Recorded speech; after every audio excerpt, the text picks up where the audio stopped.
반갑습니다. 저는 인하대학교 김재환 교수입니다. 오늘 나무로 만든 친환경 복합재 주제로 여러분에게 강연을 좀 하도록 하겠습니다.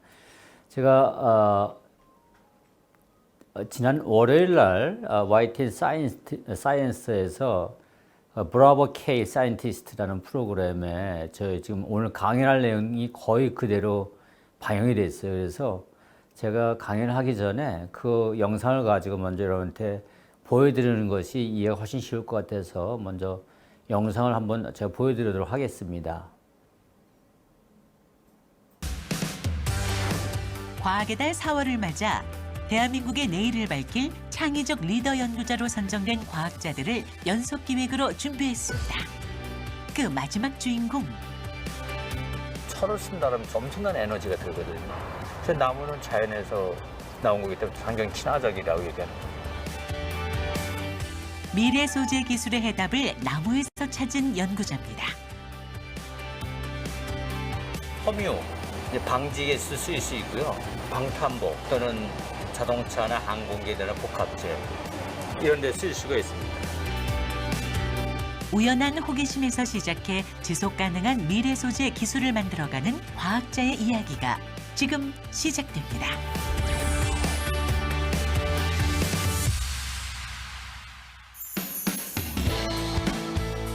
인천광역시 연수구. 실험실로 들어오는 연구원의 손에 들린 두꺼운 종이.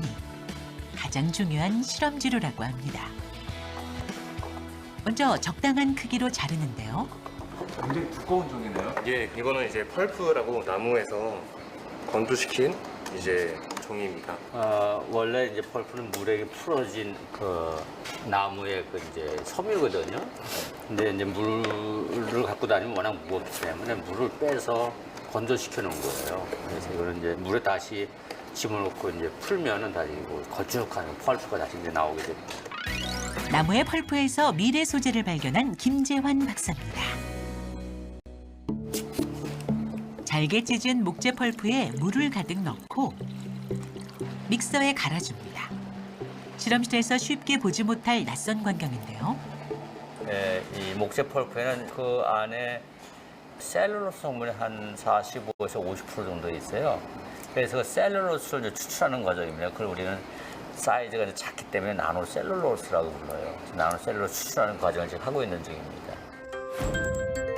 셀룰로스는 식물이 성장하는 데 꼭 필요한 물질로 나무의 절반 이상을 차지하고 있는 섬유소입니다. 연구팀은 머리카락의 10만 분의 1 크기인 나노셀룰로스에 주목했는데요. 그 나노셀룰로스는 상당히 그 우수한 성질을 갖고 있어요. 잘 끊어지지 않고 상당히 강하고요. 그 다음에 그 투명합니다. 그 다음에 잘 늘어나지도 않고. 그래서 아주 새로운 그 친환경적이면서도 아주 강한 그런 복합 소재를 만들 수 있는 아주 중요한 재료가 됩니다.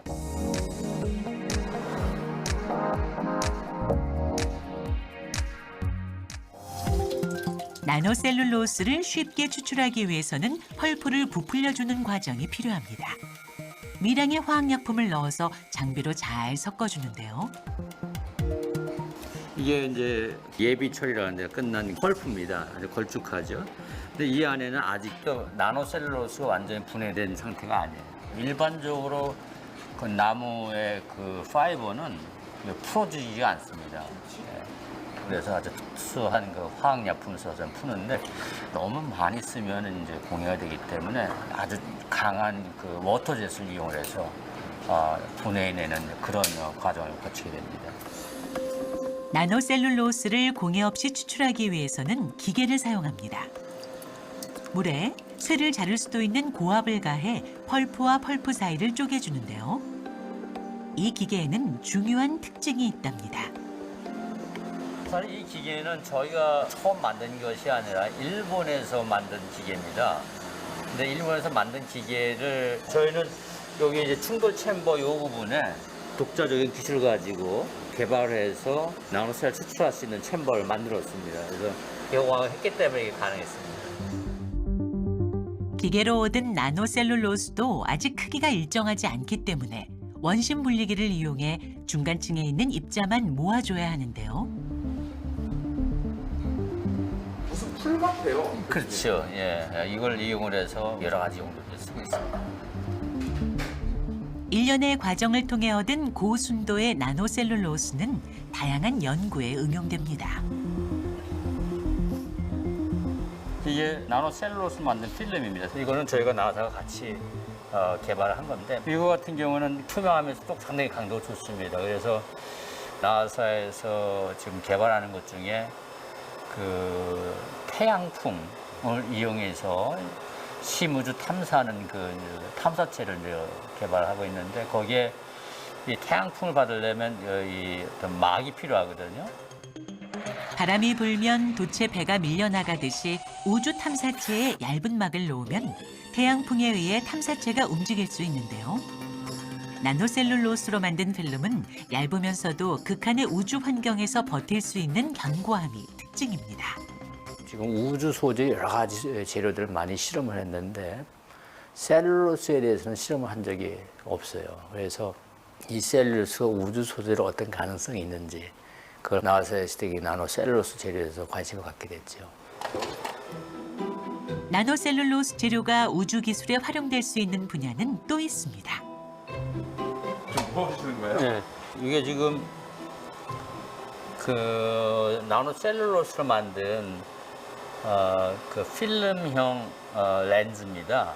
이게 그냥 비닐 같은데요? 비닐 같아요, 그죠? 근데 보통 비닐은 이게 이 빛을 비치면 그냥 통하죠. 빛을 비치면 통합니다. 여기에. 근데 여기 이제 우리가 만든 렌즈를 보면은 여기 보면은 패턴이 나타나죠. 패턴이. 나노셀룰로스로 거리에 따라서 초점이 바뀌는 렌즈를 만든 건데요. 이게 렌즈란 거잖아요. 예.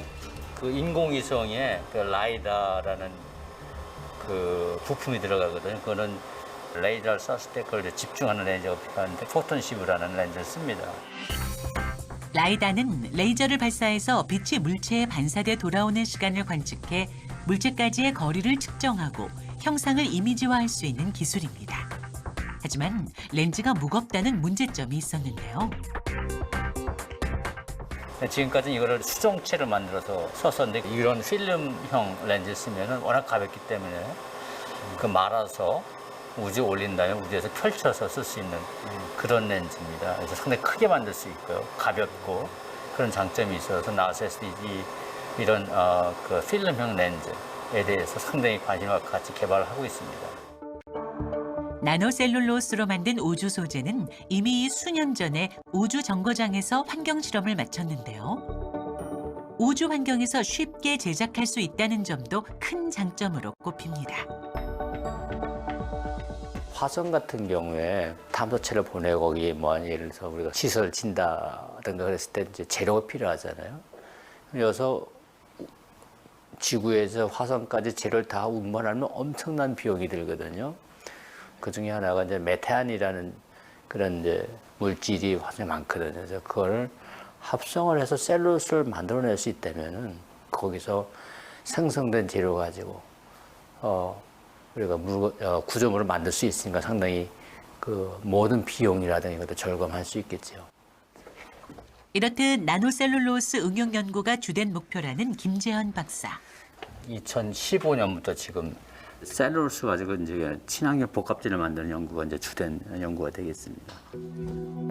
2015년부터 한국연구재단이 주관하는 창의연구 과제에 선정돼 나노셀룰로스의 실용화 가능성을 검증하고 있습니다. 그런데 초창기에도 한 차례 창의 연구를 수행했었다는데요. 이거는 어떤 연구였어요? 2003년에 창의연구단 시작할 때 이름을 EFF 액추에이터 연구단 이렇게 했어요. EFF 약자는 뭐는 일렉트로 액티브 페이퍼, 전기 작동 종이라는 말이거든요. 그래서 처음에는 호기심으로 시작을 했습니다. 다시 종이에 전기를 가하면 어떤 현상이 벌어질까라는 그런 호기심을 가지고 이 연구를 시작을 하게 됐어요.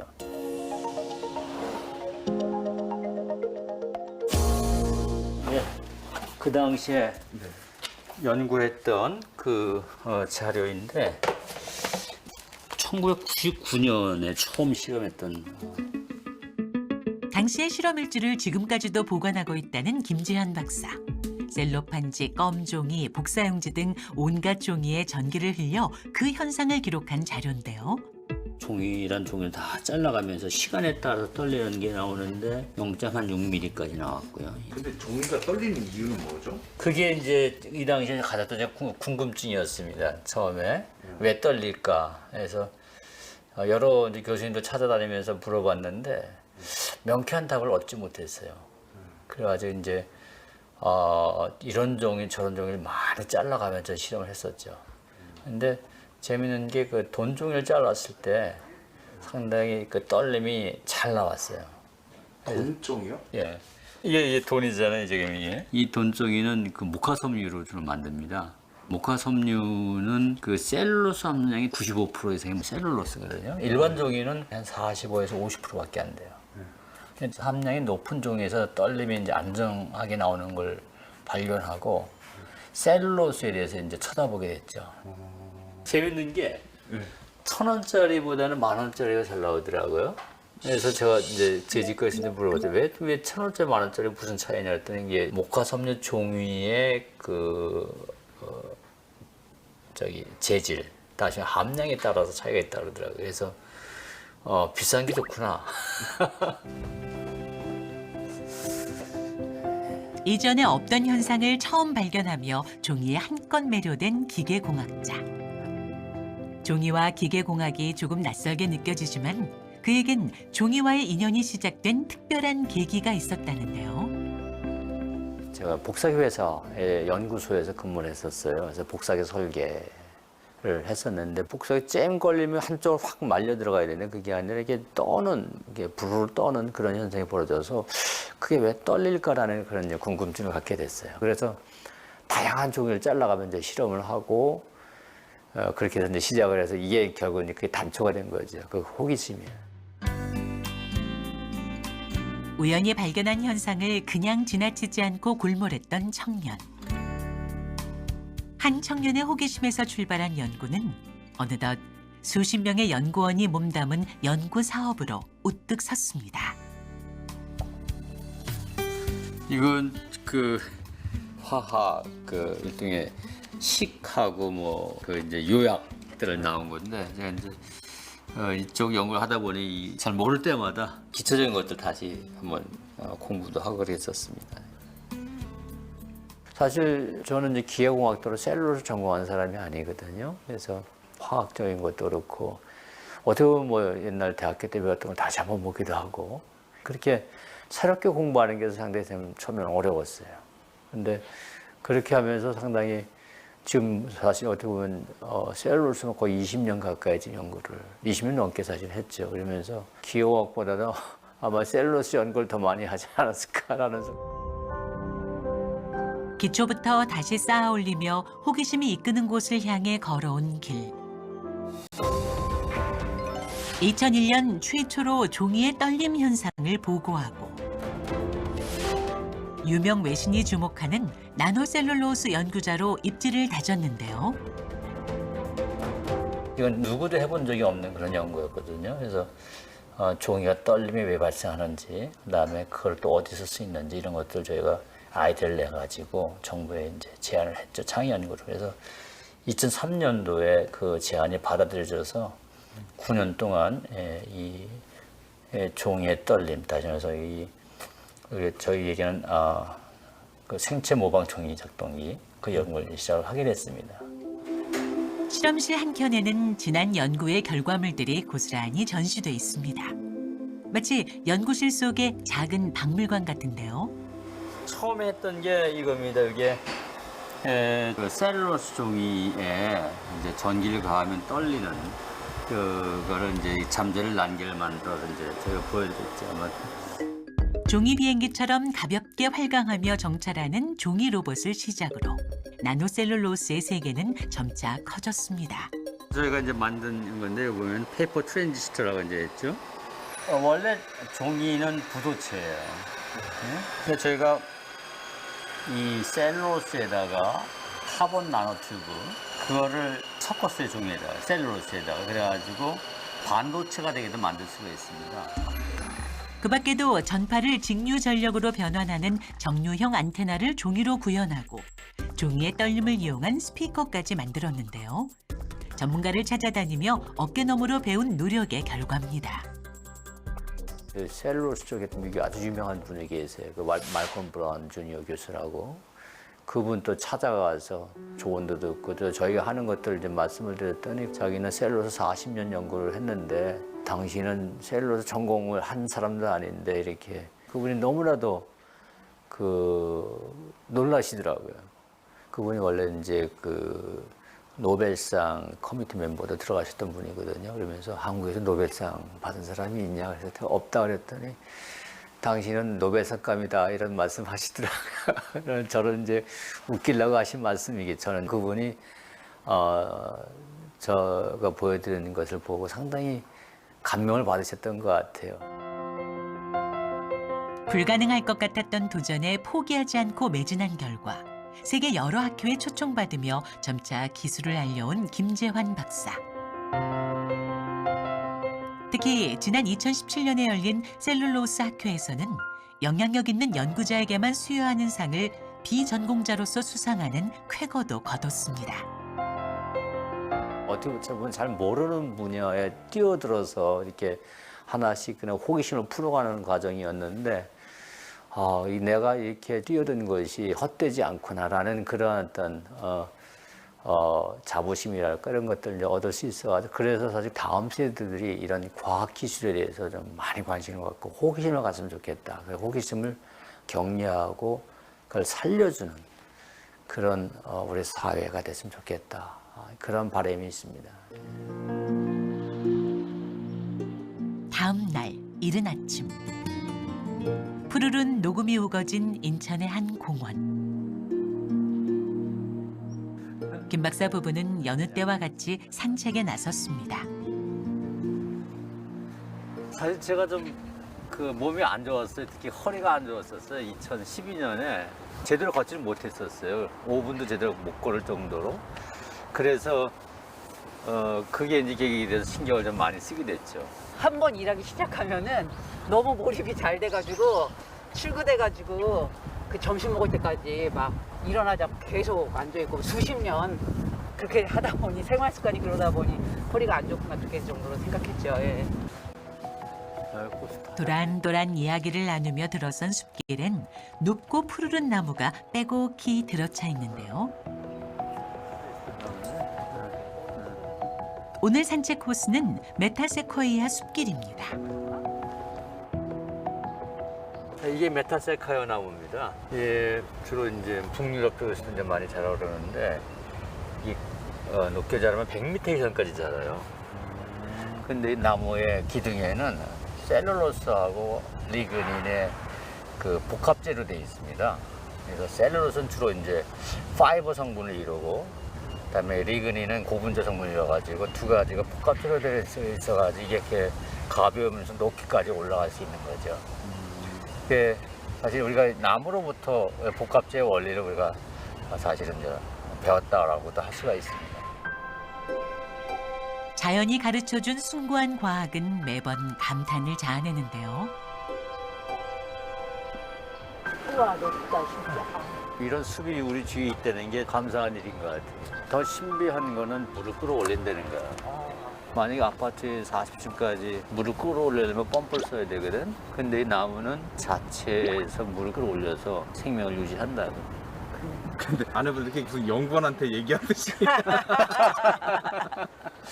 아무래도 그런 게 있죠. 예. 그게 뭐 평상시에 뭐라 그래야 돼 삶의 그 뭐라 패턴이랄까요? 그게 습관이 됐으니까 아무래도 좀 그런 게 있어요. 아내는 좀 이렇게 감정적인 것들 표현을 많이 하고 저는 이제 아무래도 객관적인 걸 표현을 많이 하는 편이죠. 제가 사실 많이 배웁니다, 아내한테서 그런 것들을. 어떤 부분을 배우세요? 이렇게 좀 사람의 마음을 읽고 그다음에 배려하고 이런 것들 이제 많이 배우죠. 언제나 삶에서 배우는 자세를 잊지 않으려는 김재환 박사. 나무에게선 꿋꿋하게 버티는 우직함, 그리고 아낌없이 내어주는 헌신을 배웁니다. 예를 들어서 우리가 철을 쓴다 그랬을 때 채광을 해서 그걸 이제 원가스를 녹여야 되잖아요. 그때 엄청나게 많은 이제 석탄이라든가 에너지를 써야 되거든요. 그거만큼 그다음에 이산화탄소 배출도 많아지거든요.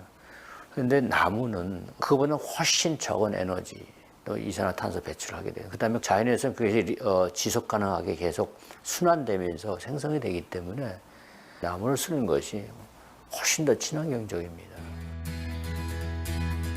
며칠 후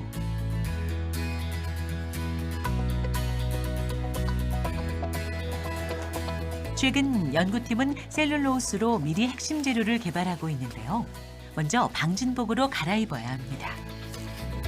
작은 먼지가 공정에 영향을 미칠 수 있기 때문인데요. 여기서는 이제 나노셀룰로스 가지고 아주 강한 그 섬유를 만드는 곳입니다. 여기 그 나노셀룰로스를 가지고서 이제 뽑아내는 이런 공정이 여기서 나노셀룰로스로 가늘고 긴 섬유 가닥을 뽑아내는데요. 거미줄처럼 뽑혀 나오는 이 섬유는 그 자체로는 축축하고 강도도 약합니다.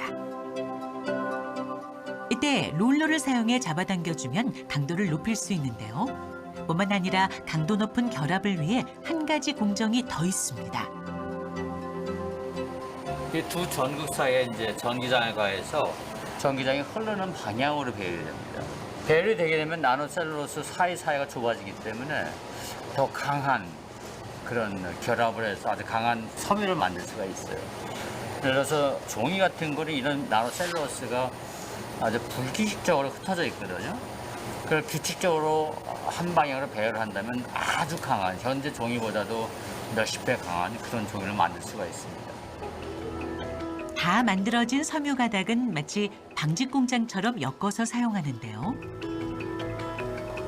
옷감 쪄듯이 만들었죠. 그래서 이거는 이제 복합재를 만드는 심이나 마찬가지죠.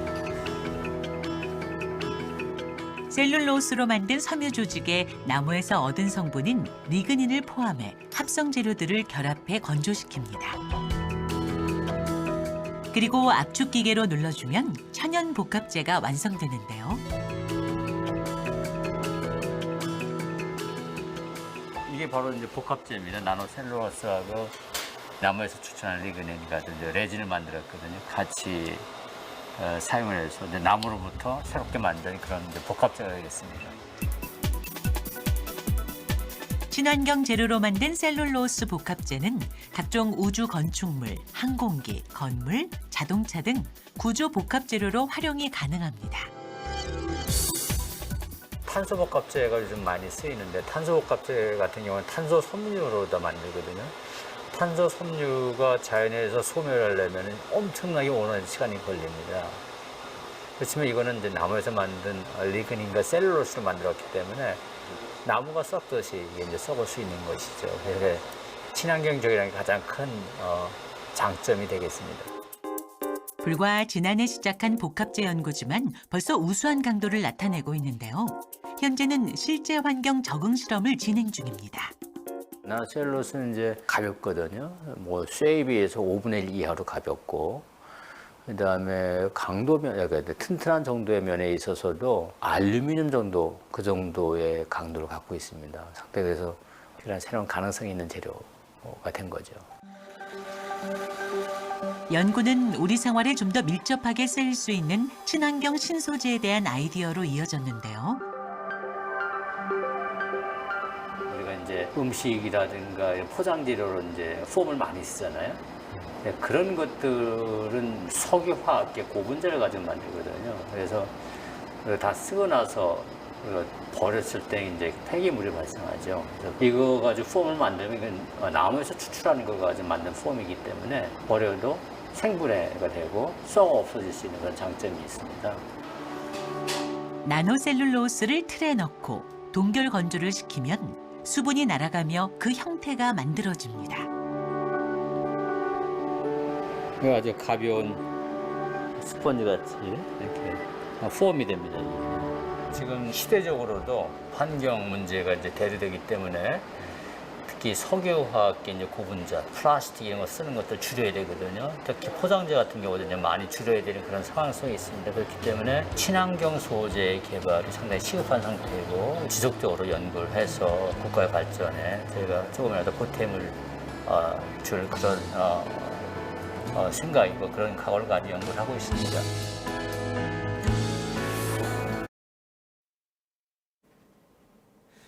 여러분 그 YTN 사이언스에 지난 월요일 방영됐던 것을 먼저 이제 소개해 드린 것은 오늘 강연할 내용의 많은 부분들 거기서 설명을 하고 있기 때문에 설명을 좀 더 쉽게 하기 위해서 이걸 보여드린 겁니다. 대치되는 게 아니고요.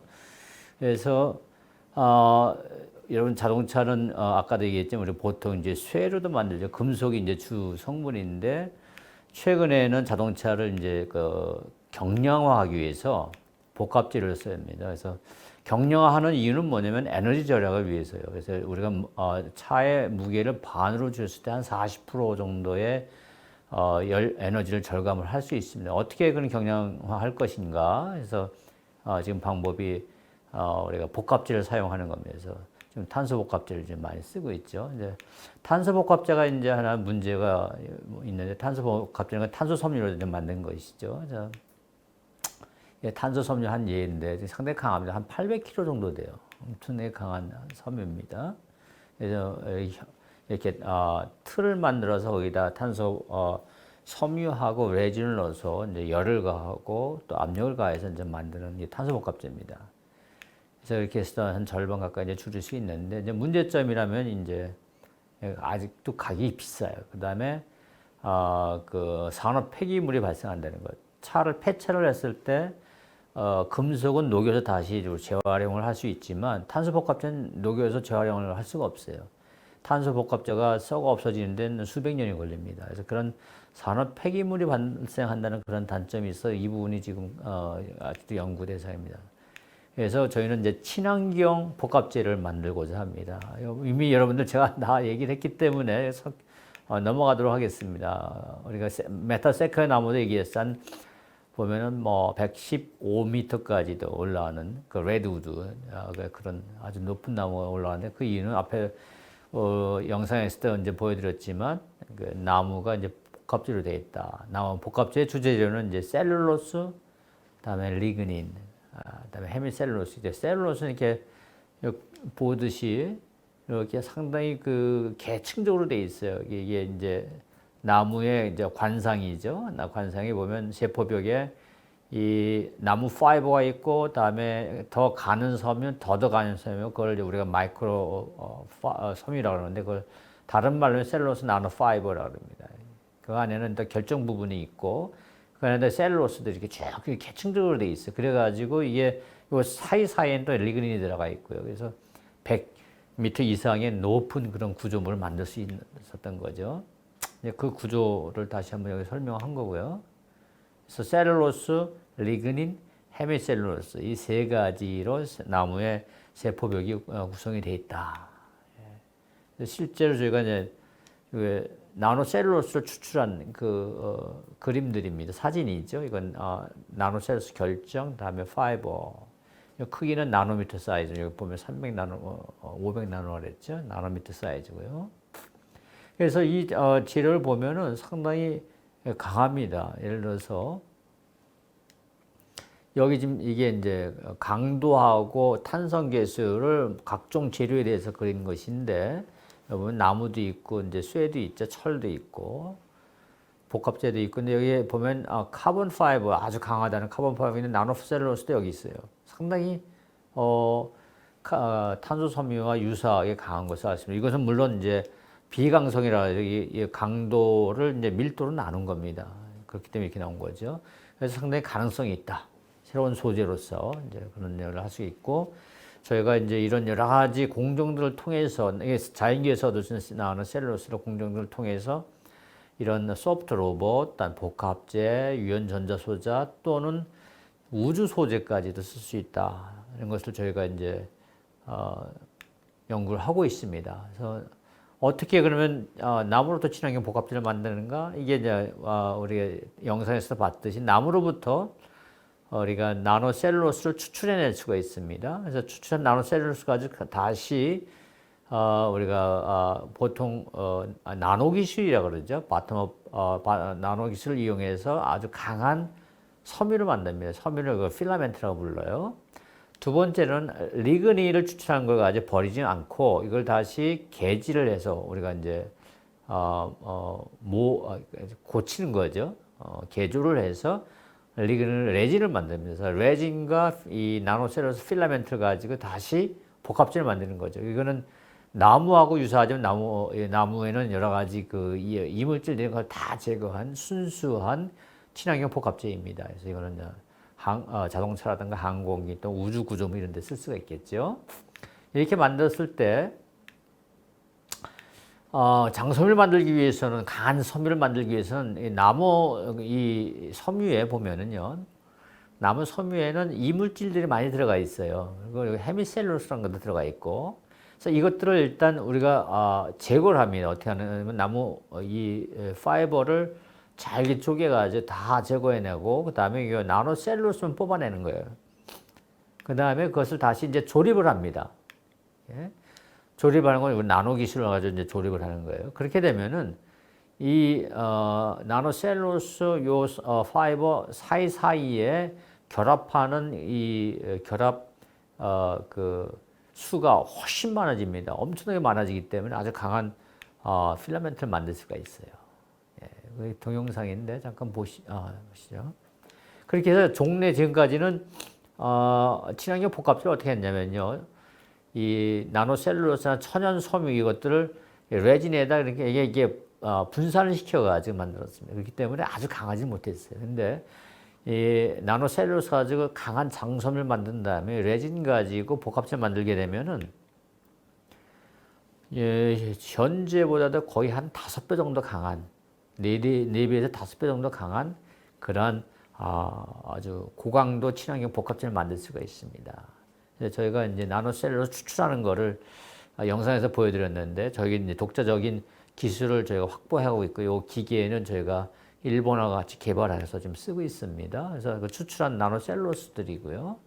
그다음에 아까 필라멘트 만드는 거 이제 보여드렸죠. 이제 이게 바로 필라멘트 만드는 공정입니다. 나노셀룰로스 그거를 이제 여기다 이제 습식 방사하고 다음에 여기서 다시 이제 세정하고 다음에 전기를 가하고 건조 또 연신 이렇게 해서 이제 만든 것입니다. 그래서 연신했을 때 훨씬 강한 그 섬유들이 나오는 걸 알 수 있었고 여기 만들 때 이제 배열이 상당히 중요합니다. 그래서 전기를 가해가지고 우리가 배열 또는 자기장을 가해서 배열하는데 재밌는 게 전기를 가하게 되면 이 셀룰로스들이 이 길이 방향으로 체인의 길이들이 이 전기 방향으로 배열이 되고요. 다음에 자기장을 가하면 자기장 방향과 직각 방향으로 배열이 됩니다. 배열이 되면 무엇이 좋은가? 나노셀룰로스 셀룰로스 사이의 간격이 좁아지기 때문에 아주 강한 그런 셀룰로스를 만들 수가 있어요. 그래서 저희가 전기장을 가하기도 했고, 이거는 자기장을 가하는 초전도 자석입니다. 한 5테슬라. 5테슬라라는 것은 어느 정도냐면 우리가 병원에 가면 MRI 쓰죠. 그것도 초전도 자석을 쓰는데 거기에는 한 3테슬라 정도 씁니다. 5테슬라 그거보다 훨씬 강한 자기장이죠. 그래서 저희가 배열되는 것들 저희가 연구를 했고, 그래서 이게 배열 결과입니다. 전기장이나 자기장을 가하지 않았을 때는 이게 나노셀룰로스 파이버들이 분산돼 있죠. 근데 자기장을 이쪽으로 가했을 때 이게 직각 방향 배열됐고, 전기장을 가했을 때 같은 방향으로 배열됐고, 두 가지 했을 때 더 배열된 것을 알 수가 있습니다. 그렇게 해서 저희가 이제 만든 장섬유들이 보면은 세계적으로도 상당히 다른 그룹들하고 비교할 만한 저희가 요 별표를 한 것이 저희 그룹에서 한 것들인데 상당히 계속 저희가 이제 발전해 나가고 있습니다. 두 번째는 이제 리그닌 말씀을 드리죠. 리그닌 아까도 말씀드렸지만 나무의 세포벽 사이사이에 주로 리그닌이 많이 있어요. 요게 지금 요 단면에서 리그닌 함량을 얘기한 건데 여기 보면은 이게 이제 세포벽의 위치에 따라 가지고 셀룰로스, 헤미셀룰로스, 리그닌이 얼마나 있는가. 근데 전체적으로 보면은 리그닌이 한 20에서 25%, 셀룰로스가 45에서 40, 한 50%. 이건 이제 나무의 종류에 따라 조금씩 차이가 있는데 목화 섬유 같은 경우는 95%가 이 셀룰로스라고 그랬죠. 리그닌은 거의 없습니다. 일단 나무에서 이렇게 있습니다. 그래서 저 리그닌은 되게 버려요.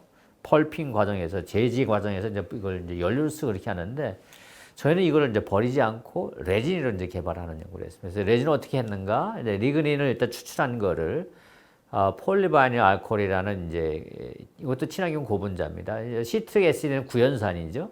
레몬 같은 상당히 많죠. 이걸 이제 섞어가지고 여기서 얘기하면 전문적으로 얘기하면 에스테르화한 PVA 시트렉스 리그닌 레진을 저희가 개발했습니다. 그래서 그 이제 화학식을 얘기를 하고, 그래서 온도를 이제 한 180도 정도 가하면은 에스테르화가 되는데, 그 성능을 보면은 이제 이게 변형률하고 응력을 그려보면 상당히 이게 잘 나오는 것을 알 수 있어요. 그래서 여기서 봤을 때 이제 20% 정도 시트릭 애시드 들어갔을 때 잘 나온다. 여기 30% 그때 이제 이제 뭐 전문적인 용어긴 한데, 이게 이제 우리가 그 터프니스라고 그러는데, 터프니스라는 것은 이제 인성이라고 얘기하죠. 얼마나 끊어지지 않고 질긴가 하는 성능이고, 탄성계수 이런 것도 상당히 잘 나오는 것을 알 수가 있고요. 그래서 이거는 이제 저희가 만든 레진하고요, 다른 레진들하고 비교를 한 건데, 보면은 이 인장 강도가 상당히 높습니다. 연신율도 좋고요, 역률, 탄성계수도 좋고, 인성도 좋아요. 보면은 접촉 강도도, 그다음에 물 접촉각이 크다는 것은 이거는 거의 그 소수성에 가까운 재료죠. 그래서 복합재를 만들었을 때 이 복합재 파이버들을 레진이 보호할 수 있는 그런, 어떻게 보면 이게 세계 최고 수준의 레진을 저희가 친환경 레진을 개발했습니다. 그래서 이걸 가지고 이용해서 저희가 이제 복합재를 만들었습니다.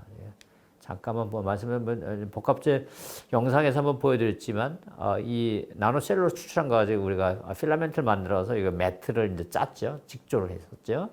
그다음에 아까 레진 만든 걸 섞어가지고 핫 프레싱을 해가지고 열과 압력을 가해서 복합재를 만드는 겁니다. 그래서 만든 결과, 이거 영상은 제가 생략하겠어요. 이미 요거는 넘어가죠. 그래서 했을 때 보면은 요게 이제 그 필라멘트하고 레진들이 잘 이렇게 접착이 되어 있는 것을 알 수 있고, 이때 나온 강도, 이게 굽힘 강도입니다. 상당히 높게 나왔고요. 일단 역률도 꽤 높게 나왔어요. 이게 저희가 지금 이거는 지난 12월에 이제 만들었던 거고, 제가 오늘 연구 미팅에 오늘 만들었던 거 이거보다도 한 50% 정도 더 올라갔어요. 상당히 지금 성능이 많이 향상되고 있습니다. 그래서 이거 저희들 결론입니다. 저희는 넘어갔네요. 친환경 복합재를 여기서 아주 그 all green, 대개는 우리가 뭐 석유화학계 고분자를 쓰든지 또는 탄소섬유를 써가지고 복합재를 만드는, 저는 레진과 필라멘트를 다 나무에서 추출해서 만든 all green 우리가 섬유 강화 복합재를 이제 만든다는 것을. 지금 시간이 한 2분 정도 남았는데, 제가 나사하고 같이 연구했던 것들을 한번 소개를 좀 해드리고자 합니다. 이 헬리오스 잠깐만 넘어갑시다. 이거 영상이 있는데 이 플레이가 될까요? 잠깐만 보여주시죠. 이건 나사에서 지금 심우주 탐사를 위해서 태양광을 이용해서, 태양광의 우리 보통 태양풍이라고 그러죠. 그걸 이용해서 심우주 탐사를 할 수 있는, 그다음에 심우주뿐만 아니라 지구 주위를 도는 위성을 지금 개발하고자 하는 그런 개념입니다. 나사에서도 개념만 잡고 아직 이걸 증명을 못했어요. 그래서 만들고자 하는, 증명하고자 하는데 저희가 참여를 해서 연구했던 내용인데, 이게 바로 이제 블레이드입니다. 블레이드라는 건 이게 이제 이거 회전을 하게 되면 원심력에서 쭉 펴지면서 마치 헬리콥터 블레이드처럼 이렇게 퍼지는데, 거기에 태양풍이 맞았을 때 태양풍이 이걸 밀게 되죠. 미는 효과에서 이게 이제 계속 태양풍이 미는 효과를 주기 때문에 밀려나가는 그런 다시 말해서 에너지가 없이도 태양풍에 의해서 이제 이송할 수 있는, 움직일 수 있는 그런 이제 심유수 탐사체가 될 수가 있습니다. 그거 하는데 이 블레이드 소재로 저희가 나노셀룰로스 제안해서 테스트해서 지금 우주 실험을 했던 결과입니다.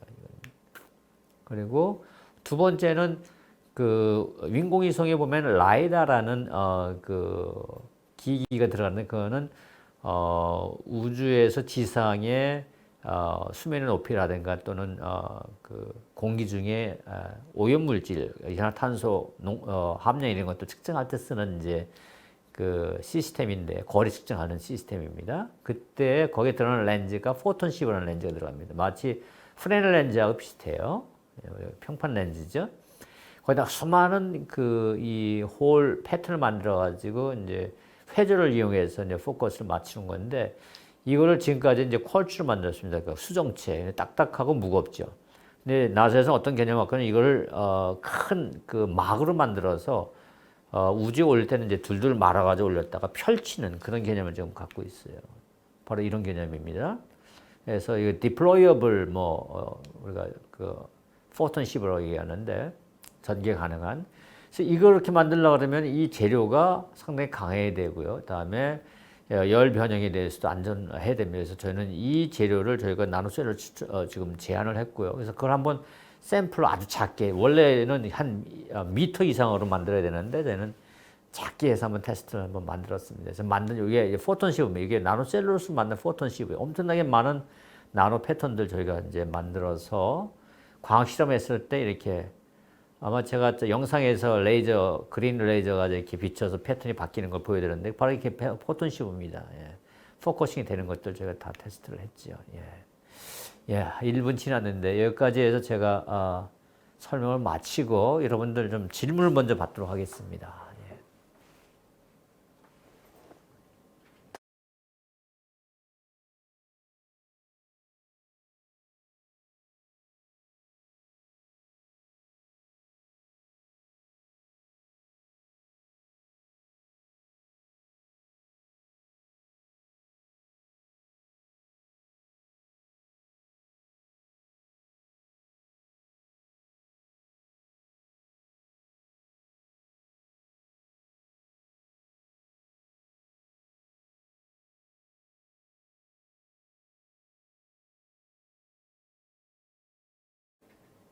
예, 첫 번째 질문은 나노셀룰로스로 현재 개발이 진행 중인 제품이 있나요? 그런데 예, 아까 제가 우리 그 영상에서 보여드렸는데 그 패키징 재료, 그러니까 우리가 식품이라든가 다른 제품을 패키징 할 때 쓰는 이제 우리가 스티로폼 많이 쓰죠. 그 패키징 재료를 지금 나노셀룰로스 만드는 걸 저희가 지금 하고 있고요. 그 다음에 저희 그 필름 같은 것들은 저희가 이제 만들어서 필요한 데 좀 쓰고 있습니다. 예. 그래서 지금 기술의 수준이 이렇습니다. 그러니까 아주 그 고난도의 하이테크는 제품화되는 데 시간이 많이 걸려요. 근데 지금 제품이 있는 것을 치환하는 건 쉽게 할 수 있습니다. 그래서 저희가 패키징 재료를 먼저 나노셀룰로스로 치환하는 걸 지금 하고 있습니다. 예. 개발되고 있는 제품은 이제 그것을 말씀드릴 수 있겠고, 다음에 패키징뿐만 아니라 자동차에 들어가는 흡음재, 차음재, 이것도 역시 이 나노셀룰로스에서 만들고 있고요. 두 번째는 지금의 연구가 호기심에 시작됐다고 하셨는데 원래부터 호기심이 많으셨나요? 뭔가 비결이 있을까요? 예, 아마 호기심 많은 건 저뿐만이 아니라 우리 모든 우리 학생들이 호기심이 많지 않나요? 어렸을 때. 예. 저도 역시 호기심이 많았습니다. 그래서 제가 초등학교 때 집에 있는 벽시계를 분해를 했다가 조립을 못 해가지고 아주 부모님한테 혼난 적이 있었는데 결국은 제가 조립을 다 했어요. 그래서 이제 시계가 가게 만든 그런 어떤 뭐랄까 집요함이 있었다 그럴까요? 예, 그런 것들도 있었습니다. 그래서 여러분들 호기심 상당히 중요합니다. 호기심을 여러분들 그냥 뭐랄까 죽이지 말고 여러분 호기심을 잘 선용한다 그럴까요? 그걸 잘 여러분이 키워나갈 필요가 있습니다. 모든 것도 어떻게 보면 호기심의 시작이 될 수가 있습니다. 관련 공부를 하려면 전공을 어디로 해야 할까요? 여러분 이제 대학 진학을 하게 되면 되게 뭐 화학 또는 공대에서 화공, 재료, 기계, 전기전자, 뭐 또는 전산 또 뭐 AI 이렇게 많이 나눠져 있죠. 근데 이렇게 나눠져 있는 이 전공들은요, 영원한 것이 아니고 확실한 것이 아닙니다. 다시 말해서 변할 수 있고요. 학문의 변함에 따라서 기술이 변함에 따라서 변해요. 1900년대만 하더라도 재료공학 없었습니다. 그때는 토목, 기계, 그 다음에 생긴 게 전기전자고요. 그 다음에 컴퓨터가 생기고 이렇게 등등 생겼어요. 세번에서도 생긴 것이죠. 다시 말해서 여러분 관련 공부를 하려면 어디로 가야 될까 이렇게 말씀을 이제 여쭤봤는데 제가 드릴 수 있는 얘기는 여러분이 사실 어떠한 전공을 하더라도 여러분이 관심 있는 것도 할 수가 있습니다. 그래서 사회는 그런 사람을 요구를 하고 있어요. 다시 말해서 어떤 문제건 간에 과학기술적인 문제를 주어졌을 때 그런 문제를 해결할 수 있는 사람을 요구를 하고 있습니다. 그래서 여러분들이 너무 난 이 전공이면 아니면 안 돼 이렇게 담을 쌓고 생각하는 것도 사실은 사회 나와보면은 그 맞는 정답은 아니에요. 그래서 여러분들이 어떤 문제건 간에 해결할 수 있는 그런 문제를 해결 능력을 키우는 것이 가장 중요하다고 생각할 수 있습니다. 저는 기계공학을 제안을 하고 싶어요. 기계공학은 상당히 우리 두루두루 폭넓게 쓰이는 그런 학문입니다. 그다음에 재료에도 쓰이고, 그다음에 수학적인 것도 쓰이고, 그다음에 우리가 이제 로봇 같은 데도 쓰이고 상당히 폭넓게 써요. 그래서 여러분들이 기계공학을 했으면 좋겠다 이런 생각이 들고요. 네 번째, 그 다음에 종이에 추출한 건데 분해되는 데 걸린 시간은 종이와 같을까요? 예, 종이 같은 경우에는 분해되는데 시간이 그렇게 많이 안 걸리죠. 아마 분해된다 그러면은 글쎄요, 일주일 이내에 분해될 겁니다. 셀룰로스도 마찬가지로 일주일보다 좀 더 걸리죠. 보통 셀룰로스 완전 분해되는 데는 상황에 따라 좀 습도나 이런 조건에 따라 좀 차이가 있지만 한 달 이내로 다 분해가 됩니다. 제가 해보면요. 그래서 생분해성이 상당히 좋다는 것을 좀 말씀드리고, 그거는 이제 예를 들어서 이제 물이 들어가고 그다음에 습하고 그다음에 온도가 있고 그다음에 거기 이제 이런 미생물들이 존재해야만 이게 썩는 것이지 그냥 물만 있다고 해서 썩는 건 아니죠.